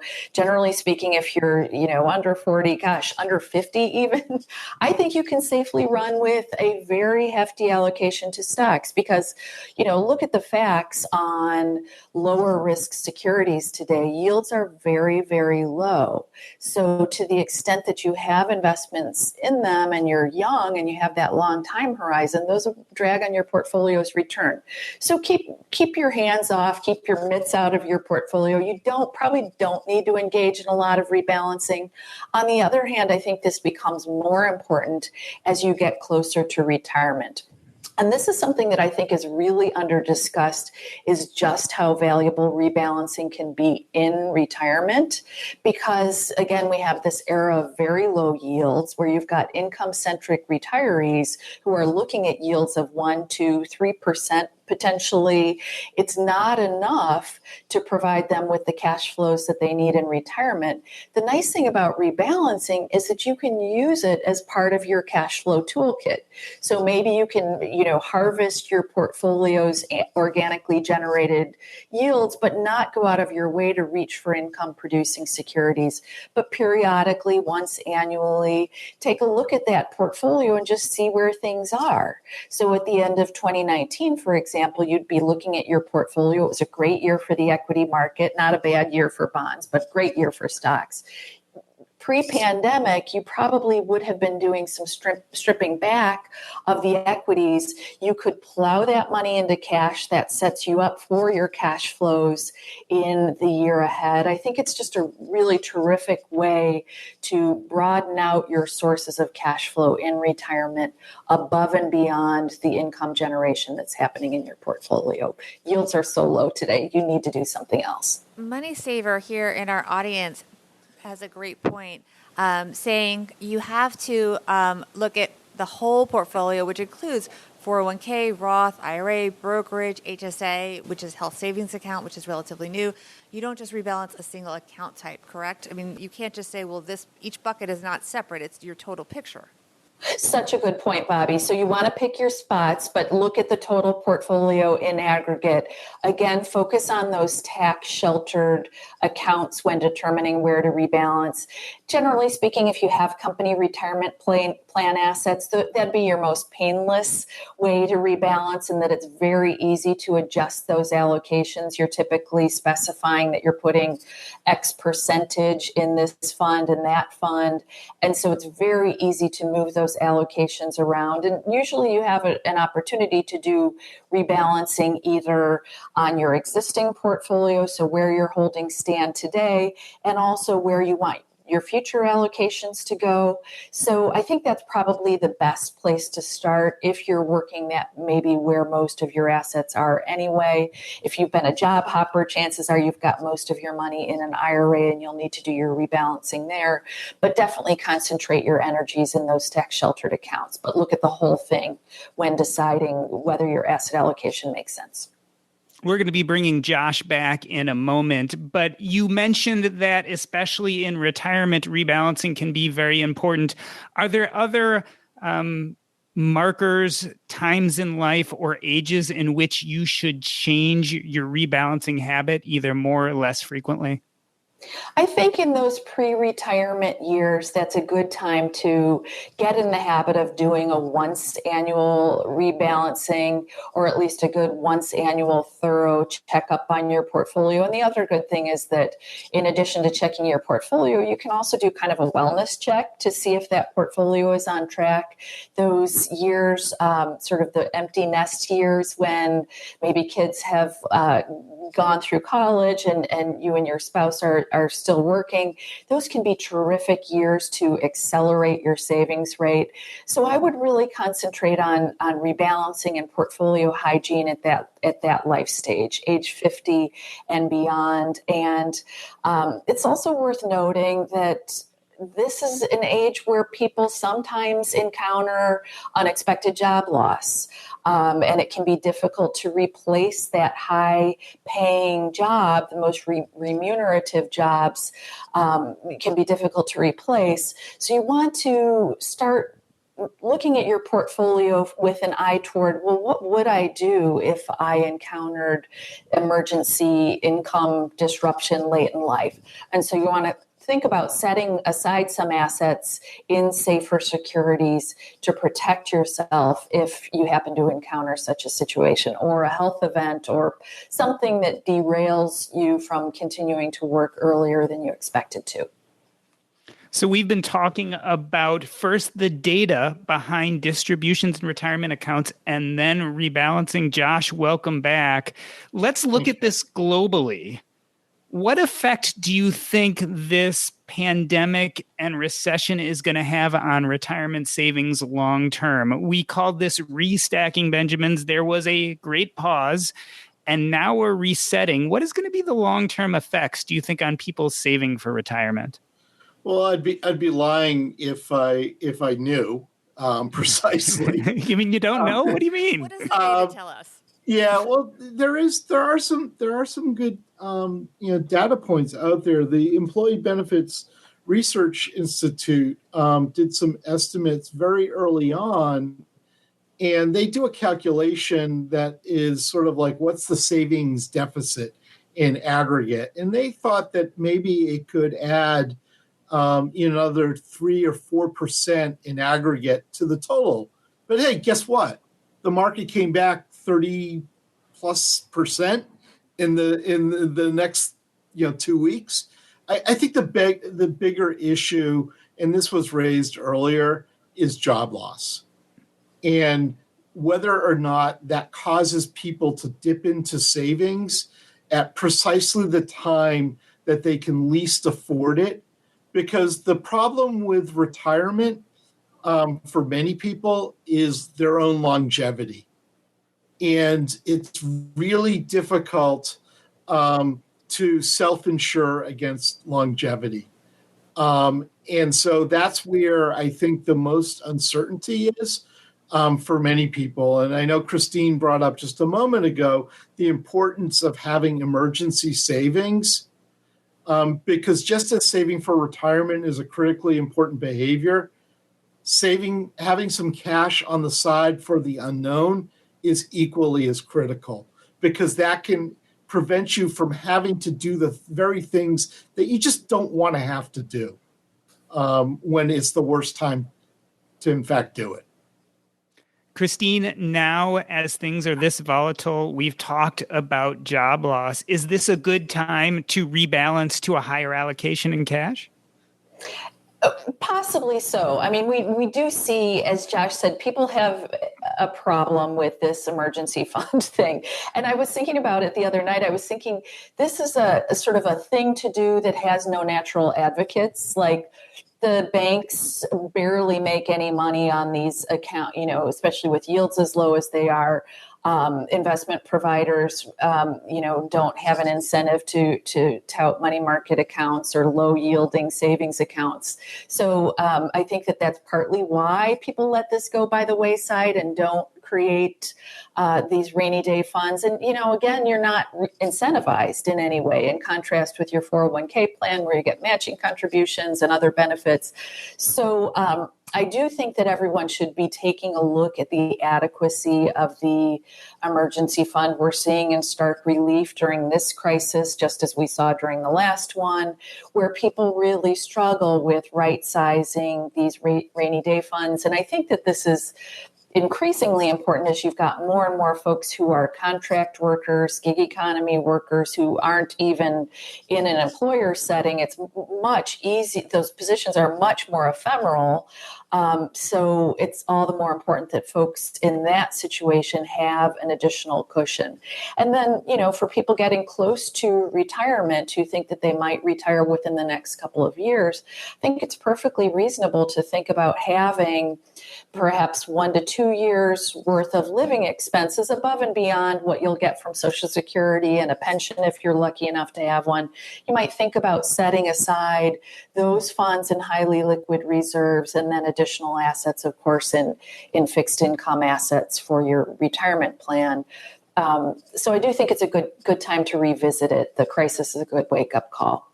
Yeah, a couple of quick points to that. We do an annual survey, as I mentioned earlier, and we ask people about their emergency savings, their sources of liquidity, and over 40% year after year. Number one answer, it's like Family Feud, credit cards.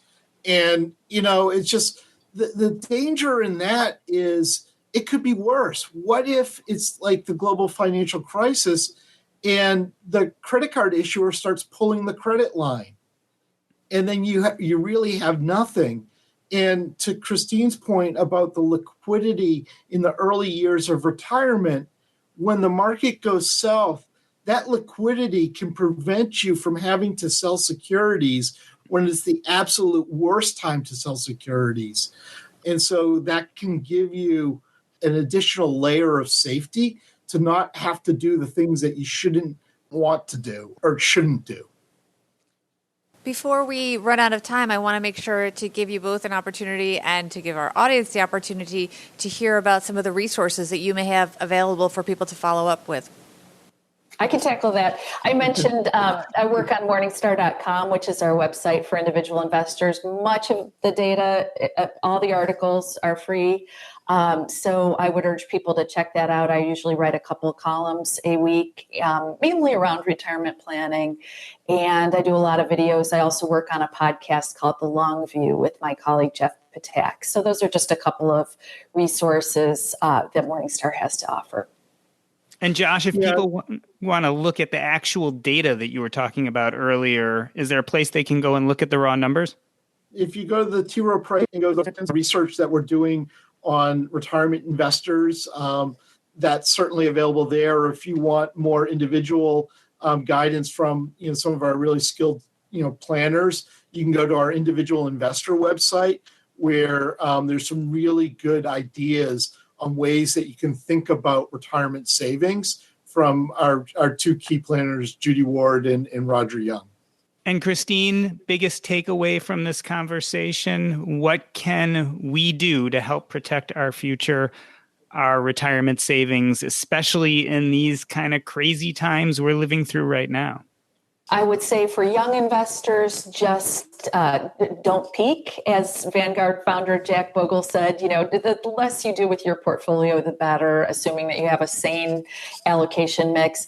And then get a little bit more serious about being slightly more hands-on if you are older than age 50, and make sure that you have an allocation to safe securities. That'll buy you a lot of peace of mind, and then it'll also buy you some protection against retiring into a bad market and needing to invade stocks, which is what Josh just talked about.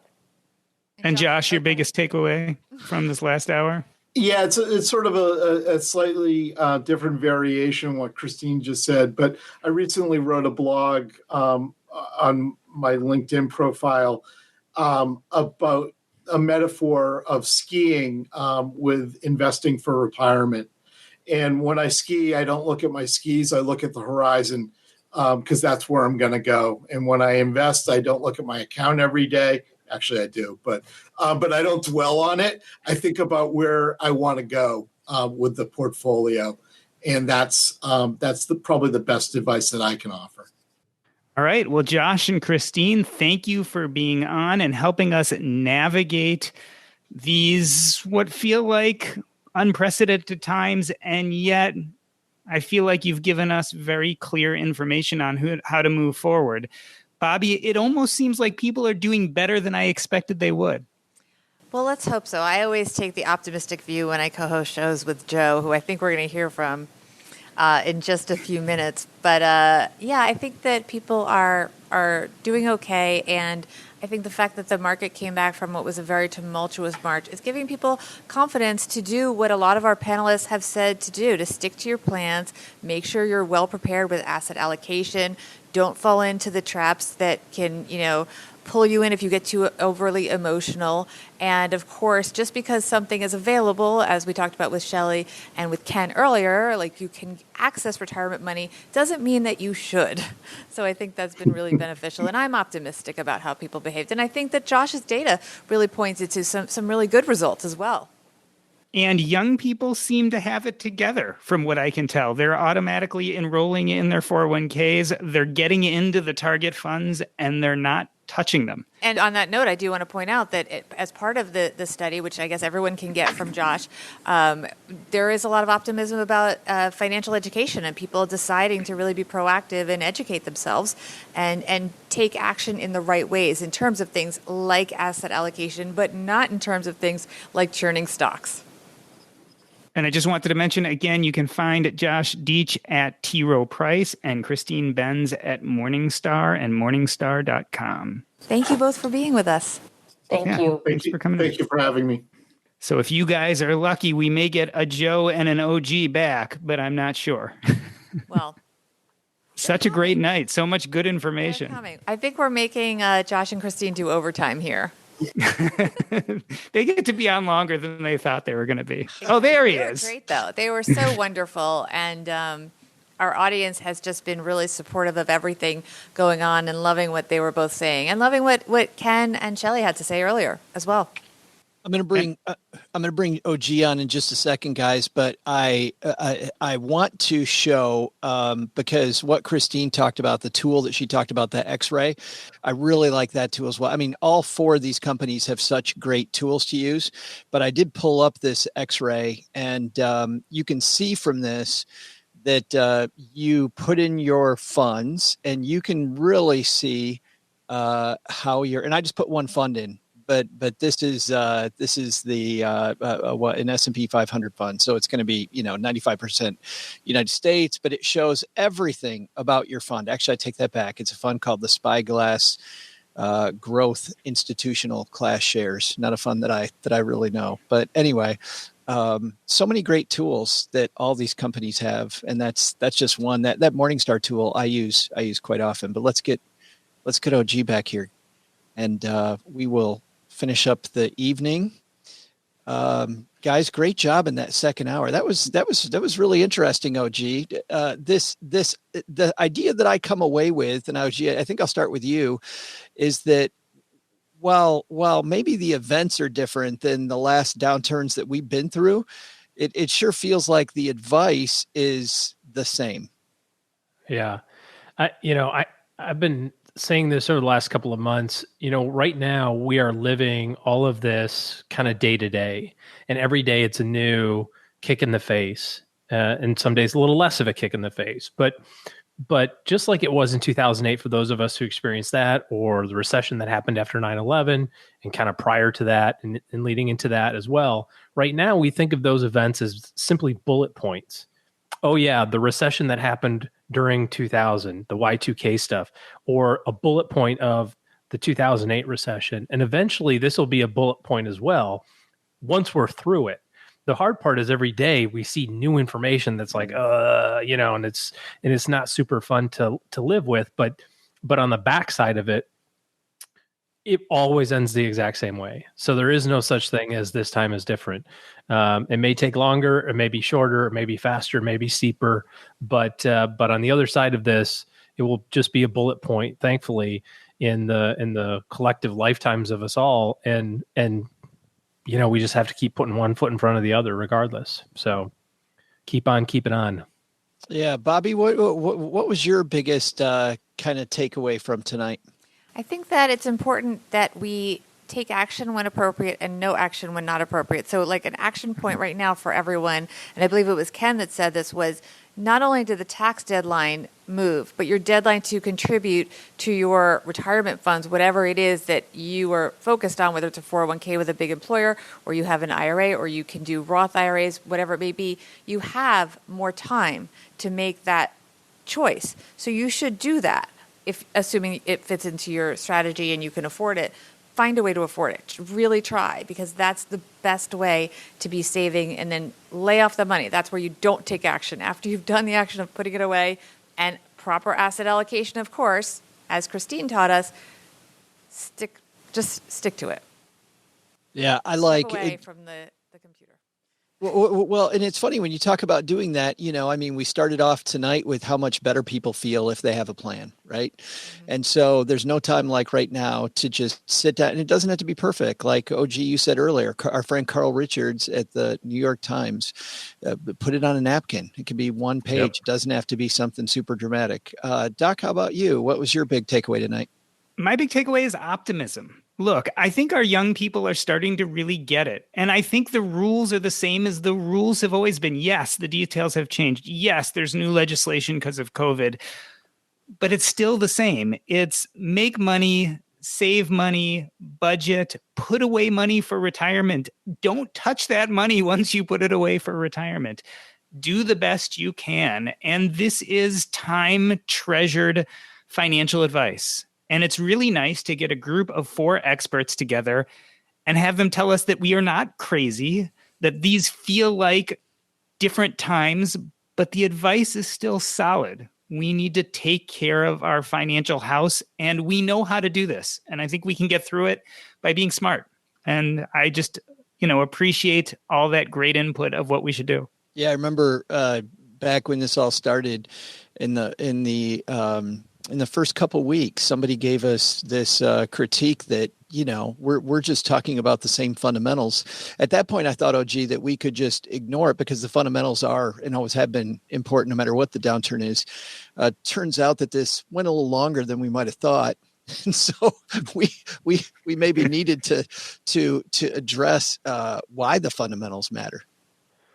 Well, I don't think that we actually missed the mark there, because during the most chaotic times, either on purpose or by accident, we kind of didn't pay it any attention, which is probably what you should do. And that's what, everybody said today too, is there's things to pay attention to and things to not pay attention to. The daily price fluctuations of Hertz or insert whatever stock you want to, think about. It doesn't matter, where it's going to be in 20 years from now. That's what matters. And the only thing you can control out of any of this is whether or not you put money away, like Doc said. I mean, it's if you can have the best asset allocation in the world, you can have the best stock picking in the world, but if you don't put any money away, it doesn't matter. So do the stuff that you can control and focus on the other stuff later. I like P Flyer right here. We got this. Everything will eventually be okay. Or as Mom says, this too shall pass. Thanks for that, Dylan. I have to do this, so I think it's probably time to land this plane, guys. There you go. I don't mind. We had to have one. We do have some winners. Gertrude has told me who the winners are, so I'm not surprised because he contributed a ton. But this book, The Cash Machine, by Dave Mason, heck of a guy, very great novel about financial independence, and this is going to Sanjay. So Sanjay, congratulations. Sanjay, it's a great book. Great book. Yep. Sanjay did. I got that one. Sanjay says, "Oh, gee, looks pissed." Only because I didn't get it. I was really hoping that maybe I contributed the most today, and therefore I would get the book. But yeah. So Sanjay, it's Gertrude at StackyBenjamins.com. Get her your information, and she's going to get this to you. And then let me see what we've got next. Next is Elena St. Clair. Gets Elena can have it all, or Alana can have it all, just not at the same damn time. Alana, you can't have it all at the same damn time. But Alana's taking that one home, and then I think hold on. Oh, and then Thomas Burns. Thomas is getting delusional altruism. Story about giving, and this is something good, Bobby, that you and I have talked about a little bit on Money with Friends, about just this is a time when, man, we need to remember our community and be out there in the community, and giving is so important now. Ta-da. Ta-da. All right. I think we did it, guys. We have anything else over here? Thank you so much, everybody. Bobby, what's coming up next on Money with Friends? Oh, gosh, Joe, you do this all the time. You put me on the spot.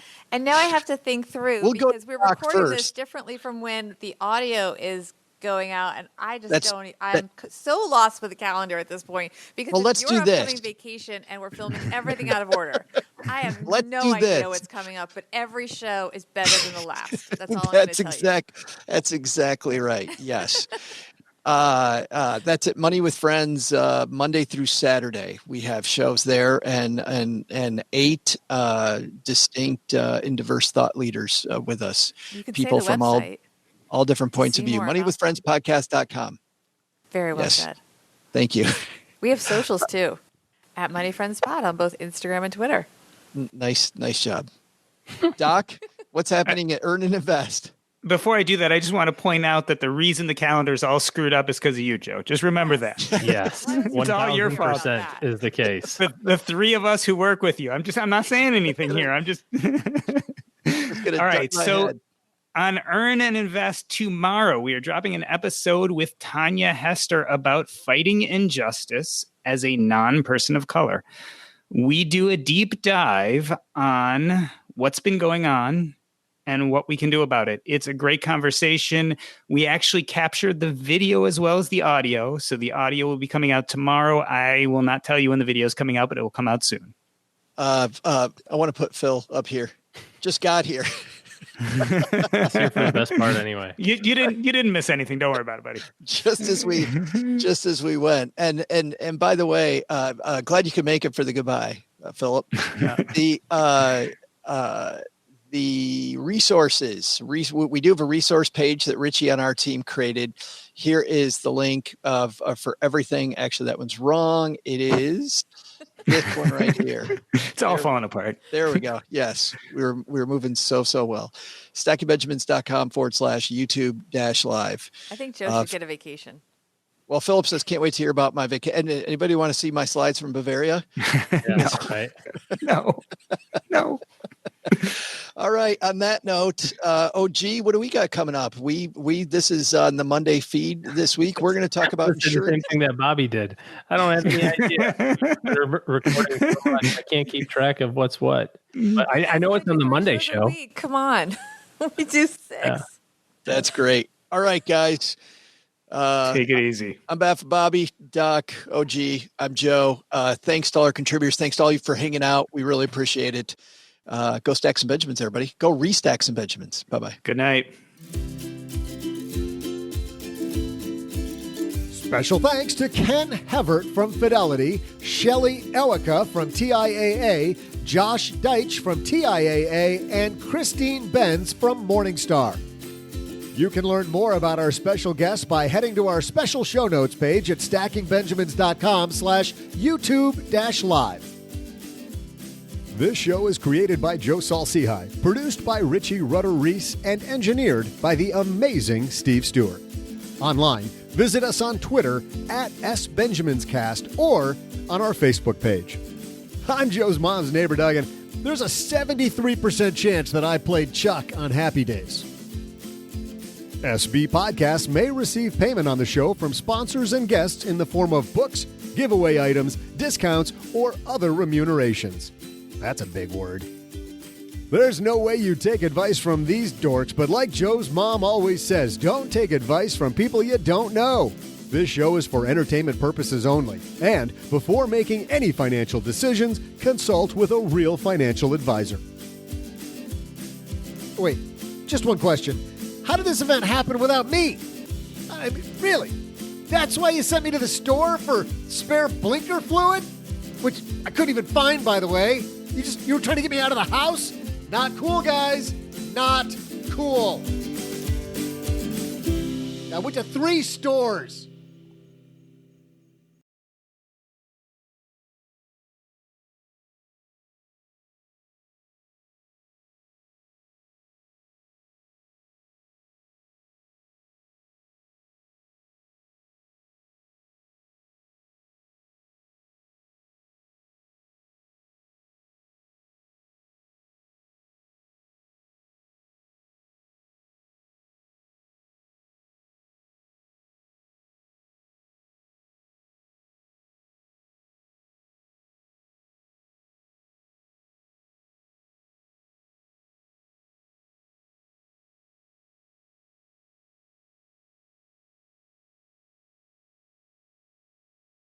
So how do you not do dessert? Well, that's true. Last time I had to come back, though, we were still live, so we still may be live. That's people hear us chat. Well, anyway, I appreciate. I'm going to press stop on our recorder here.